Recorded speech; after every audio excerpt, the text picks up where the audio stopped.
एक बेहतरीन सोच, धन्यवाद ही असली प्रार्थना है। Namaste and welcome to Inspired Jeevan Stories. Stories to motivate and stories to inspire. नमस्ते, आप सुन रहे हैं शक्ति सावंत को, I'm an entrepreneur and a teacher। कैसा होगा अगर हम अपने जीवन में कृतज्ञ रहें और उसके बाद आगे बढ़ते जाएं? आइए आज एक कहानी के माध्यम से कृतज्ञ होने के असली महत्व को समझते हैं। एक बार एक पाइन ट्री अपने नीडल्स से, जो पाइन ट्री के नुकीले पत्ते होते हैं, उससे परेशान होकर भगवान से प्रार्थना करता है कि हे भगवान, मुझे इस नुकीले पत्तों से छुटकारा चाहिए, मुझे सोने की पत्तियां चाहिए। भगवान उसकी प्रार्थना स्वीकार कर लेते हैं और उसे सोने की पत्तियां प्रदान करते हैं। सोने की पत्तियां देखकर वो बहुत खुश हो जाता है, वो नाचता है, झूमता है। तभी उसी रात कई चोर डाकू आते हैं और सारी की सारी पत्तियां लूट कर लेके चले जाते हैं। वो पेड़ फिर से दुदाश हो जाता है और अब भगवान से प्रार्थना करता है कि भगवान, मुझे सोने की पत्तियां नहीं चाहिए, मुझे कांच की पत्तियां चाहिए कि कोई चोर लुटेरा मुझे लूटने आए वैसे ही उसके हाथ कट जाए। भगवान कहते हैं तथास्तु। उसके पास बहुत ही खूबसूरत कांच की पत्तियां आ जाती हैं। जैसे ही सूर्य निकलते हैं, कांच चमकने लगता है और अलग अलग आकृतियों को देखकर वो पेड़ बहुत प्रसन्न होता है। लेकिन उसी समय बहुत तेज आंधी आती है और सारे के सारे कांच टूट जाते हैं। वो पेड़ फिर से उदास हो जाता है।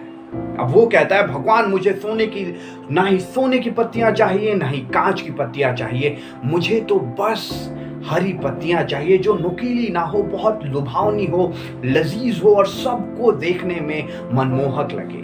भगवान कहते हैं तथास्तु।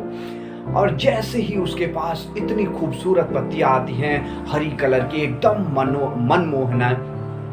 मन मोहने वाली, वो बहुत खुश हो जाता है और सभी लोग उसकी तरफ आकर्षित हो जाते हैं। जैसे ही उस जंगल के जानवर उस पेड़ को देखते हैं, सभी जानवर उसकी तरफ आकर्षित हो जाते हैं और पूरे पेड़ को चर जाते हैं। अब वो पेड़ फिर से उदास खड़ा होता है और अब उसे समझ आता है कि अगर मुझे इस माहौल में जिंदा रहना है, खुश रहना है, तो मेरे लिए कांटेदार पत्तियां ही, नोकीली पत्तियां ही उपयुक्त हैं। माय फ्रेंड्स, अक्सर होता है कि हम अपनी लाइफ की सिचुएशंस और सर्कमस्टांसेस को देख के बहुत दुखी रहते हैं, उसके लिए धन्यवाद नहीं देते। इस कहानी से हमें इस चीज का सीख प्रदान होता है कि जो भी चीजें हमारे पास हैं वो हमारे लिए उपयुक्त हैं, क्योंकि हमारी मनस्थिति वैसी है।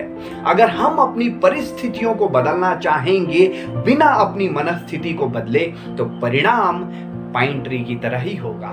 जब भी आप जीवन में तरक्की करना चाहें तो एक बात हमेशा याद रखिए कि जो आपके पास अभी है उसके लिए कृतज्ञ जरूर रहिए। इस प्रकृति को धन्यवाद जरूर कीजिए, क्योंकि जो चीजें आपके पास हैं वो अभी भी बहुत से लोगों के लिए सपना है। आई होप कि आपको इस कहानी से बहुत कुछ सीखने को मिला होगा। जब भी आपको लगे कि आपको जीवन में आगे बढ़ना है तो इस कहानी को जरूर सुनिएगा और अपने प्रेजेंट सिचुएशन को थैंक यू कीजिए, प्लान कीजिए और कामयाब बनके एक आनंदित जीवन व्यतीत कीजिए। This is Inspired Jeevan Stories. We narrate to activate the power within you. Namaste, Shabba Khair, be inspired and let's inspire lives.